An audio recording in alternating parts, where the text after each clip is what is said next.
He launched at Mr. Lee, okay? Slashing him and shouting at him, "You want to get for me, right? No, blah, blah, blah," because he felt like disrespected. You know, you are asking somebody to chase me away. He aimed for his head specifically. And then when the judge asked him why, he replied with, "It is harder for him to evade the attack if he aimed for his head." Just say.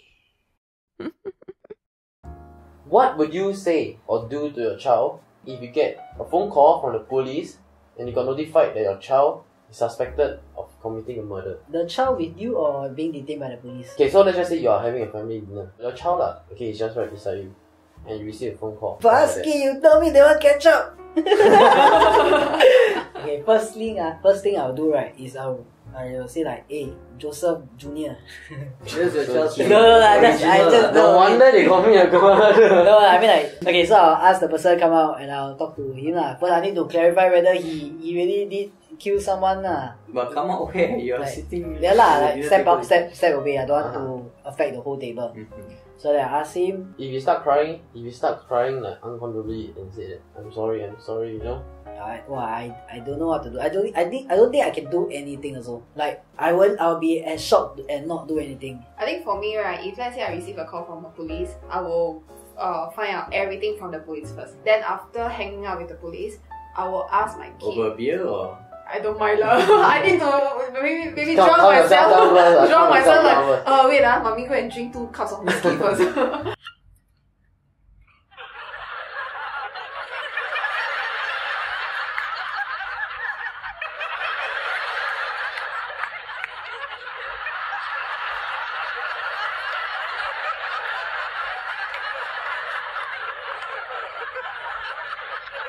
I probably will swallow the heaviness, you know, the feeling of it first. I will like suppress my own feeling first. I need to see how I am able to be with him or be with her. I would then talk to him or her like separately lah, like what you said, yeah. So and if let's say he or she was like crying, I think I'll let him cry first. Yeah, I will sort it out together with him lah. Yeah. Okay, the thing is, will you guys ask him or her why? Not at the first instance, because to know the thoughts right now when you have the law chasing after you, right, doesn't seem like the best thing to do. I think the first thing to do is to know what exactly happened, and then see what is the solution for now. Do we engage a lawyer? How could we go about with this? Yeah. Or is the sentence going to be very straightforward? You just kill the guy, it is going to be pinned on you, nobody else is there except for a witness or whatsoever. You will face the brunt of the law. Now let's just see how we can mitigate things lah. So you'll be like, hey, I need to send you to the police station. You'll be the one that hand over your child to the police. I mean, the police will come after him, so you don't For have sure, to... they'll come knocking at your door, bro. But I think I would tell him more of like what to expect. Like you have to tell me what is really going on so that we can do this together with you. I think it's about being practical already. Yeah, and also since you do this right, you must be able to bear the consequences. So the reason why I brought this up, right, okay, because recently, I don't know if you guys have read the news, okay? So an 18-year-old with the name of, let's just call him James. Not Joseph Jr.? Oh no, James the third, okay? Okay, James So he committed a murder, not a murder, okay? He committed hurt, okay, with a weapon, a dangerous weapon at Boon Lay NTUC. So I think I know this. Yeah. So the reason of so the whole procedure of things, right, was he wanted to buy cigarettes because you know now they are increasing the age limit. I mean the required age to buy cigarette one by one every year lah. Okay, so at that point of time it was 21. So he couldn't buy cigarettes. Okay, but he wanted to get some lah. So he was hanging loitering around Boon Lay NTUC area, and then he saw this guy. So he's like, okay, he looked old enough. Let's try to ask him. So he followed the guy, and then he proceeded with the question, and he asked, can you help me to go and get some cigarette? This guy with the name of, let's just call him Mr. Lee. Okay. So Mr. Lee tried to, just shun him away and stuff like just ignore the question. But James didn't take no for an answer, right? Yeah. So he kept on asking, but then Mr. Lee was like, I think he was uncomfortable with buying cigarettes for underage kids. He went to the, the safe entry area, and then he actually asked the staff there to help him get rid of James. Oh. Okay. Yeah. So and then James was just right there, and then he felt disrespected and rude lah. At the heat of the moment, he took out his knife and he shouted at him, "You don't want to buy for me, right?" He lunged at Mr. Lee, okay, slashing him and shouting at him, "You don't want to get for me, right? No." Because he felt like disrespected. You know, you are asking somebody to chase me away. He aimed for his head specifically. And then when the judge asked him why, he replied with, "It is harder for him to evade the attack if he aimed for his head." He had a knife, Yeah. like in his pocket or something. Okay, so the reason, right? So the reason of him having a knife was he bought this knife months ago, and he carried with him wherever he go as a tool for self-defense. That's what he claimed. That's what he claimed. So he slashed Mr. Lee's head. He tried to jam the knife in and stuff like that. So Mr. Lee, tried to escape lah. James put him back and aimed for his head again. So there was this one stroke. Okay, the knife was stuck for a while in Mr. Lee's head. He took it out again and continued his attack. Fatality. The staff, the safe entry staff, did he or she do anything at this She point? probably ran away. I mean, it was not reported that the staff did anything, but because at that point of time, James had a weapon, so I doubt the staff can really go in and help. Like not to intervene. Yeah, but like, I think they called the police. They should have called the police and stuff. Okay, so police was coming and there was commotion. So when James stepped out of it, right, he realized that shit, there's a commotion around me now. There's people gathering. Okay, I need to escape lah. So he ran. He left the bloodied knife on a drain cover, on top of a drain cover. He washed his hands. Okay, he took a cab to Yishun. Okay, so I don't know what's the thing about Yishun lah. Okay, but he just took a cab there lah. Yeah, and there was investigation going on. Ambulance came down to attend to Mr. Lee, and they found James at the same day, 11 p.m. Police So station. he actually cannot control himself. Like when someone reject him, right, he actually did something like that is so unbelievable, you know. Yeah. 0 to 100. disproportionate. Yeah, it Yeah. escalated super quickly, no. It's And like- so he had a history. So when he was 13 years old, okay, his parents actually filed a beyond parental control on him. Yeah, and called the police lah.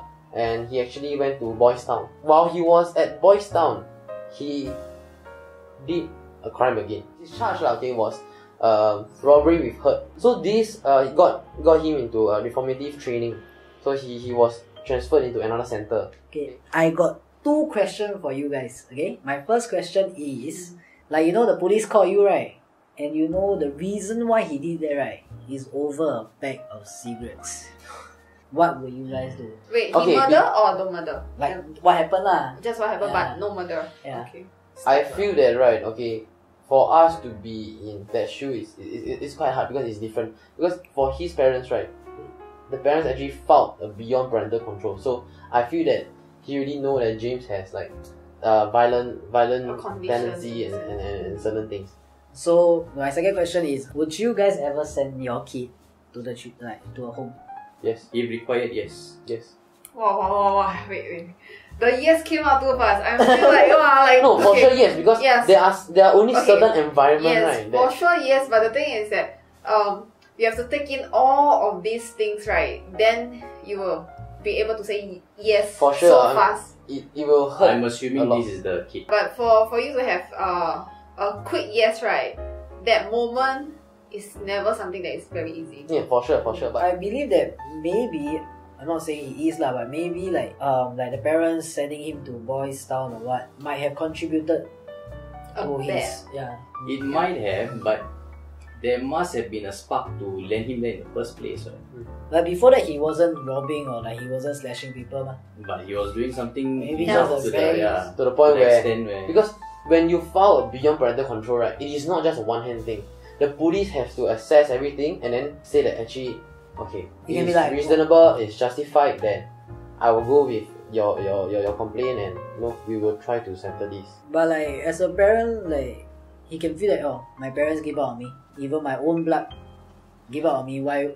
What more am I good in this society? So is the solution then to exact vengeance, or it doesn't make sense, right? Because the moment you have such a thought, you are no longer contributing to society. You are just pulling it down. It is a hard decision. It's a hard decision for sure. So KB, what is his charges? Okay, so he has 2 charges. Okay, one for Under his using a knife to cause grievous hurt to Mr. Lee, and another being in possession of the weapon in a public place. So for the sentence for these 2 charges, right, can add up to jail for 15 years, all the way to lifetime. Wow. Yeah. So for this, right, he was sentenced to 3.5 years with 8 strokes of cane only. Wait, just 3.5 years? Yes. Wow. So, okay. So this is why I think so lah. Okay. Because you remember the forensic psychiatrist, okay? He did a investigation also, okay, an assessment lah. So he came up with a clinical presentation of James. So he diagnosed him with antisocial personality disorder.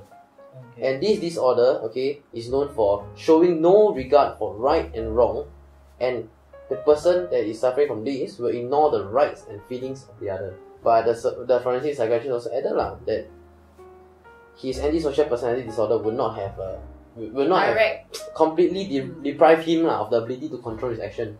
Then Plus, even if that's the case, right, whatever he did, you shouldn't be let off the hook just because you have a condition like so I'm this. guessing is the age also. He's no longer a minor. That's true. I feel it's too little. Yeah. He was out for blood, and because the fact that he still gives chase and then still whack, only when there's a commotion gonna happen, right, then he stopped, right. Imagine if there was no one. Yeah. Mr. Lee would have just Die. I feel maybe longer, right? And also maybe like they could do something to him, like maybe teach him like how to behave and certain things in the jail. What type of weird is you? Huh? Oh, no! It's better to keep him longer inside. I mean, the strokes of cane is not really the issue, it's how long he's inside. put in. Because he has shown a predisposition to do these kind of things even at a very young age. He will come out and do something. We don't know what is it. We don't know to what degree. So that's all for today's episode. Thank you guys for watching another episode of SG Gossips. So we are a new channel that is building up, okay, and we want to build a community that talks about juicy news, controversial topics, and random life questions in an open and mature environment. So if you guys would like to join us, please press the subscribe button down below, okay, and we'll see you guys in future episodes. Bye! Right.